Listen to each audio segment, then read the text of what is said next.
Most people moving to Boston are overpaying for the wrong neighborhoods and underestimating the ones that are about to take off. Boston is in the middle of one of the biggest lifestyle and pricing reshuffles that we have seen in years. Development, dining, transit improvements, and shifting buyer demand are all moving towards a new set of neighborhoods, not the ones that most relocation guides talk about. And if you're planning to move in 2026, relying on the old prestige map is one of the fastest ways to end up paying more for a lifestyle that actually gives you less. Pick the wrong neighborhood in this city and it's not just a financial setback. You could lose years of appreciation, lock yourself into a brutal commute, or miss out on the kind of community and everyday walkability that completely changes how Boston feels. In a market that rewards early movers, hesitation or following the crowd can be really expensive. If you're new here, I'm Kimberlee Meserve. I've helped hundreds of people relocate to Boston, and I spend every day tracking the patterns that signal where this city is going next. So if I were moving to Boston in 2026, here's exactly where I'd go and why. Now let's get into the neighborhoods I would actually choose and what's changing in 2026 that most people haven't caught yet. Before I give you my specific neighborhood picks, I want to set the framework that I'm using to evaluate them. Because choosing the right Boston neighborhood in 2026 isn't about prestige, like I've said, it's about positioning yourself where the city is heading, not where it's been. Here's what I'm optimizing for and what you should be thinking about if you're planning a move this year. First, being realistic about your commute with ongoing transit improvements. Boston has major transit projects either completed or underway. The Green Line extension completely changed Somerville. Red Line track improvements are reducing slow zones and improving travel times. The Blue Line is generally one of the more reliable ways to get into downtown compared to other T lines. Your commute matters, and understanding which transit lines actually work in 2026 can save you hours every week. Second, walkability and micro neighborhood lifestyle. The pandemic fundamentally changed how people want to live. You're not just buying a home, you're buying your everyday radius. Can you walk to coffee, groceries, parks, and restaurants? Do you feel like you're part of a neighborhood, or are you just in a building? This is huge for quality of life, and it's something that people often overlook when they're just chasing a certain address. Third, where development money is flowing. This is one of the clearest signals of where a neighborhood is headed. Are new restaurants opening? Are developers investing in mixed-use projects? Is there real commercial energy building? You want to move where the momentum is forming, not where it already peaked 5 years ago. Fourth, price to value ratio. I'm not just looking at cheap neighborhoods, I'm looking at neighborhoods where what you're paying today is significantly less than what you're getting in lifestyle, access, and future appreciation. These are the neighborhoods where you can actually build wealth while living the life that you want. And finally, appreciation runway. Some neighborhoods have already had their run, others are just starting. I want to position you in places that still have meaningful upside, where early movers in 2026 will look back in 3 to 5 years and realize that they timed it perfectly. So those are the filters. Now let me show you which neighborhoods pass that test. Let me start with my most contrarian pick, East Boston, specifically Orient Heights and the Bremen Street corridor. East Boston has more upside than any other inner Boston neighborhood right now. And this is not just a hot take, it's really just math. The infrastructure investment, the development pipeline, the lifestyle improvements, they're all converging in a way that makes East Boston one of the smartest moves that you can make in 2026. Here's why it makes my list. First, the Blue Line is generally one of the more reliable transit lines in the system. You're 15 minutes to State Street, 20 minutes to Government Center, and if you work downtown or the Seaport, the commute is faster and more predictable than neighborhoods that people pay twice as much to live in. And you're just minutes from Logan Airport. If you travel for work or just want easy access for weekend trips, that proximity is a lifestyle game changer. Second, the walkability and local community feel here is exploding. Maverick Square, the Bremen Street corridor, the parks along the waterfront, the neighborhood has real energy now. New restaurants, coffee shops, small businesses, they're all clustering in pockets that feel like actual neighborhoods, not just transit stops. You're getting near water living without seaport prices, and the everyday lifestyle experience is only getting better. Third, the development runway is massive. Look at all the residential construction happening near Maverick and Orient Heights. Look at the mixed-use projects planned for the next 2 years. This is where developers are placing their bets, and they're not wrong. The housing stock is diverse. You've got condos, triple deckers, single families, and new construction. There's something for almost every buyer profile. And finally, East Boston is still undervalued relative to Charlestown, South Boston, and Cambridge. You're getting comparable access and lifestyle for significantly less money. That gap is closing, but it hasn't closed yet. And if you move here in 2026, you're early, but not too early. So who is this perfect for? Relocators who want quick access to downtown and the airport, first-time buyers or renters who want to enter the Boston market at a price point that actually makes sense, people who care about walkable, local community feel and don't need to live in the neighborhood everyone else is chasing. Now, the potential drawbacks. Parking can vary street to street. Not every pocket of East Boston has the same long-term upside, and you need to know block by block nuance. And if you're someone who needs every single amenity within a 5-minute walk, some blocks might feel more transitional than others. But overall, if I were moving to Boston in 2026 and wanted the best combination of value, access, lifestyle, and appreciation potential, East Boston would definitely be at the top of my list. Next up, Somerville, specifically Winter Hill and Gilman Square. The Green Line extension completely transformed Somerville, but here's the thing, the market still hasn't fully priced it in. There's a lag between when infrastructure gets built and when prices fully reflect the value it creates. And right now in early 2026, we're still in that lag. Here's why Somerville is on my list. First, the Green Line gives you direct access to downtown and Cambridge and easy connections to the Longwood medical area. If you work in any of those job hubs, this commute is a massive quality of life upgrade. And because areas like Winter Hill around the new Gilman Square Green Line station are newer to rapid transit access, you're not paying the Davis Square or Union Square premiums yet. Second, there's a significant redevelopment pipeline planned around these stations.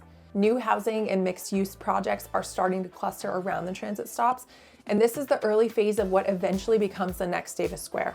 The neighborhood energy, the cafe culture, the walkable village feel, it's all forming right now. Third, if you're relocating and want neighborhood charm over dense urban living, Somerville really hits that sweet spot. You've got tree-lined streets, local parks, small businesses, and community events. It feels like a neighborhood, not just a zip code. And for buyers who are priced out of Cambridge but still want that similar lifestyle DNA, Somerville is really the obvious answer. And finally, Somerville is great for remote workers or hybrid professionals who don't commute every day but still want access when they need it. You're getting more space, better value, and a strong community feel without sacrificing connectivity. So who's it perfect for? Professionals who want transit access and cafe culture, buyers priced out of Cambridge who still want that neighborhood charm and walkability, remote workers who prefer established community over new construction density. The potential drawbacks, well, some areas are still dealing with construction disruption as development continues. The housing stock is mixed. You'll see beautifully renovated triple-decker units next to places that need serious work. And inventory can move fast in the best pockets, so you really need to be ready to act. But if you want a neighborhood that's in the early to mid stage of a major transformation, Somerville in 2026 is one of the smartest moves you can make. If you're planning a move to Boston in 2026, I built something that will save you months of research. Download my free Boston relocation guide because it covers neighborhoods, commute maps, cost breakdowns, all the insights that you need to feel confident in your move. You can scan the QR code on the screen right now or click the link in the description below. All right, next neighborhood, Roslindale, specifically the village center and the area bordering Arnold Arboretum. Roslindale is one of the last truly undervalued classic Boston neighborhoods. And I mean classic in the best sense. Tree-lined streets, single-family homes, local businesses, a real village feel. This is the Boston people imagine when they think about moving here, but they assume they can't afford it. In Roslindale, you still can. And here's why it's on my 2026 list. First, the walkable village feel is exactly what relocators are looking for. Roslindale Village has coffee shops, bakeries, a farmer's market, local restaurants, and a real sense of community. You're not just moving into a neighborhood, you're moving into a lifestyle where you know your neighbors, you walk to everything you need. Second, you're right next to the Arnold Arboretum, which is one of Boston's greatest hidden assets. If you have kids, dogs, or just want access to green space, this is a massive quality of life win. And the streets near the Arboretum are some of the most beautiful in the city.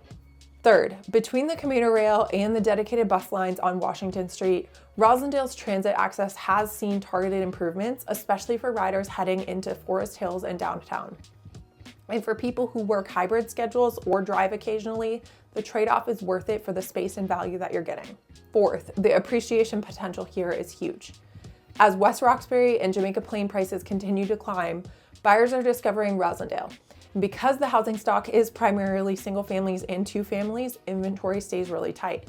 When you buy here, you're positioning yourself in a neighborhood that's about to have its moment. So who is it perfect for? Well, people who want space but don't want to move to the suburbs, families who want parks, community energy, and a slower pace without giving up proximity to the city, buyers who want value without sacrificing walkability or neighborhood character. The potential drawbacks: it's not as immediate commuter friendly as East Boston or Somerville. If you're commuting downtown every day, you will feel the difference. And inventory for renovated single families can be tight, so when the right house comes up, you need to move fast. But if you're looking for a neighborhood that gives you space, charm, value, and strong appreciation runway, Roslindale in 2026 is one of the best decisions you can make.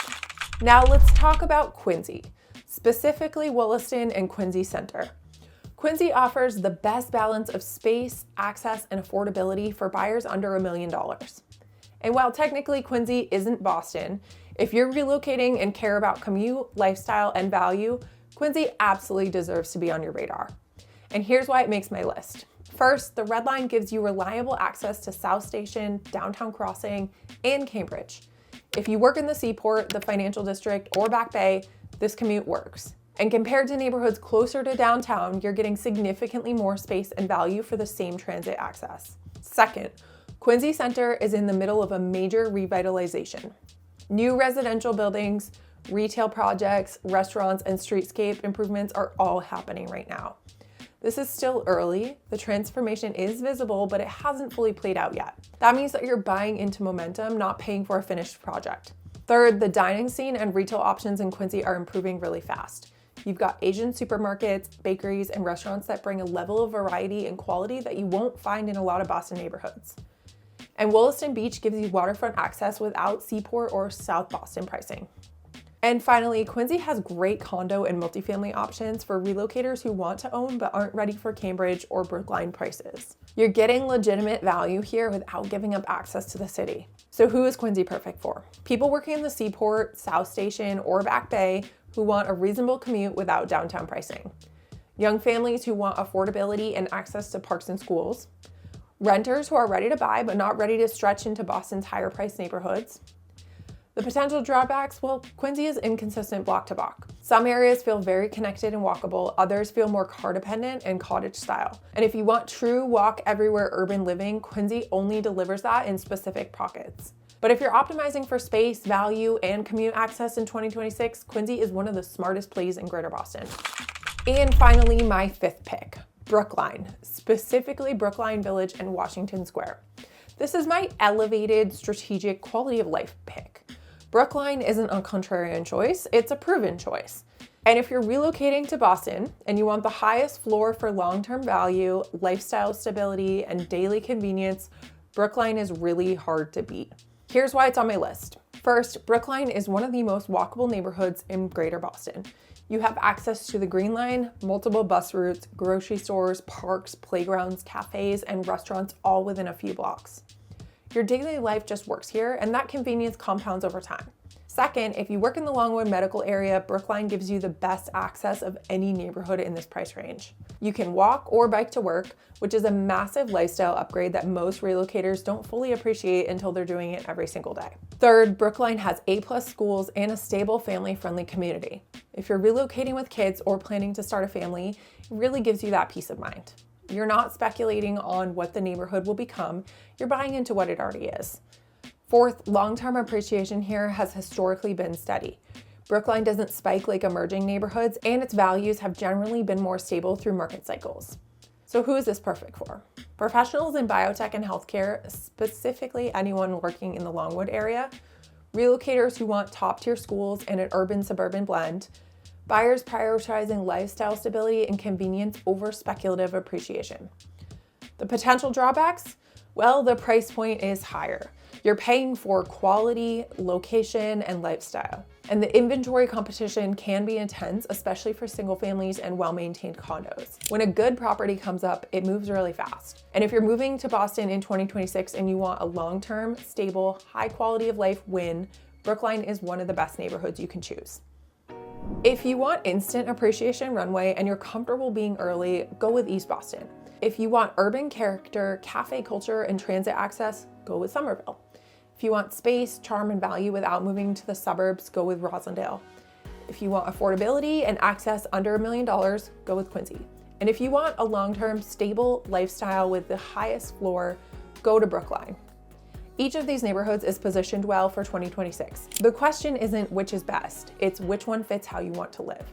If you're thinking of moving to Boston in 2026 and you want expert guidance, my team and I help hundreds of people make this transition every single year. Use the link below to schedule a strategy call. We'll walk you through neighborhoods, numbers, and a personalized plan based on how you want to live.